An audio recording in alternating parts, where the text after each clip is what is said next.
Amigos, falar brevemente hoje para vocês sobre uma dúvida muito recorrente entre as pessoas em geral, tanto clientes como também advogados. Muita gente tem dúvida a respeito do seguinte: muita gente se pergunta o que fazer quando numa relação contratual advogado-cliente passa a existir alguma novidade no meio dessa relação contratual, algum conflito de interesse, algum choque de temperamento, enfim, passa a surgir não mais o interesse de advogado e cliente caminharem juntos. O que fazer?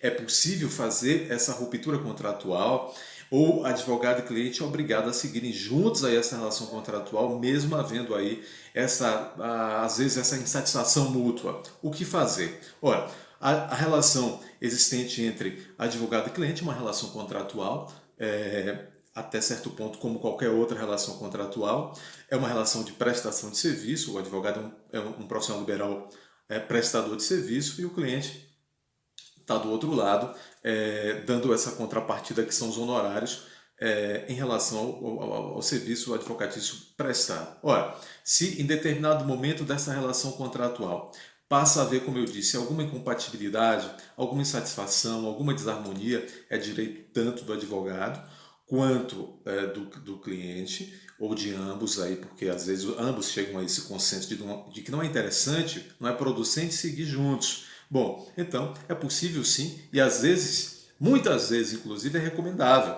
que advogado e cliente sentem de maneira amigável e faça essa resolução contratual, esse distrato contratual. O advogado vai seguir com as outras causas dele no escritório e o cliente vai então procurar um novo profissional para seguir também a sua vida processual. Muito bem, é óbvio que a legislação vai tanto a parte, vamos dizer assim, comum da legislação, as regras contratuais vão dar conta de como é que esse contrato vai ser resolvido, como é que ele vai ser extinto de maneira que não cause prejuízo para nenhuma parte. Né?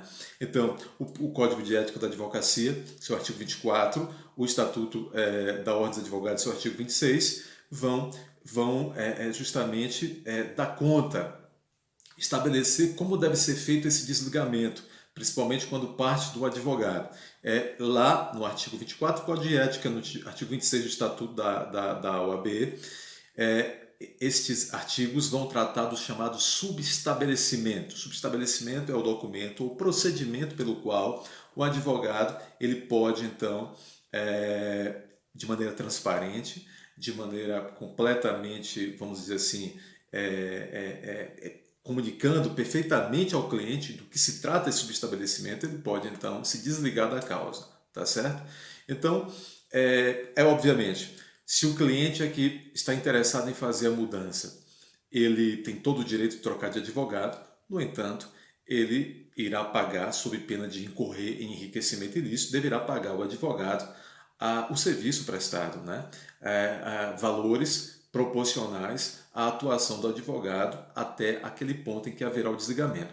É claro que, como essa relação é uma relação contratual, as partes, contanto que não haja abuso, né? Porque cláusula abusiva é cláusula nula, é cláusula inválida, o contrato existente entre advogado e cliente, claro que vai prever também ali, é bom que preveja assim, como se dará esse desligamento, né?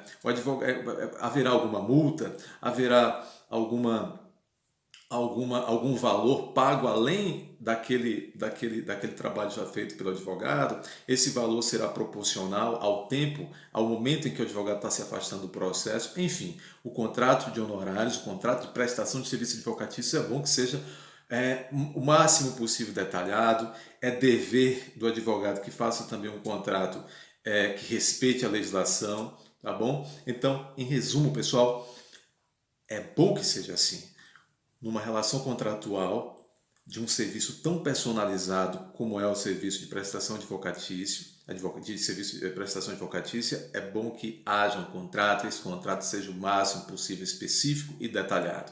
As partes têm que seguir a vida, o processo tem que seguir, o cliente tem que, quem está necessitando ali desse serviço advocatício, tem que estar numa relação contratual com seu advogado de maneira harmoniosa, tá certo? Então, no primeiro momento, o cliente precisa de um advogado, procura advogado, outorga uma procuração, lhe dá poderes por meio de uma procuração, um documento, para que esse advogado atue por ele, seja administrativamente, seja no judiciário, seja até para fazer um acordo extrajudicial.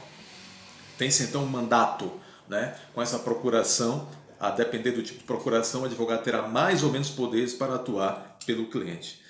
Uma vez que o próprio advogado também trabalhando na causa precise de repente acrescentar outro advogado, esse advogado ele poderá subestabelecer parcialmente, ou seja, ele dá poderes parciais a que outros advogados entrem na causa também e atuem.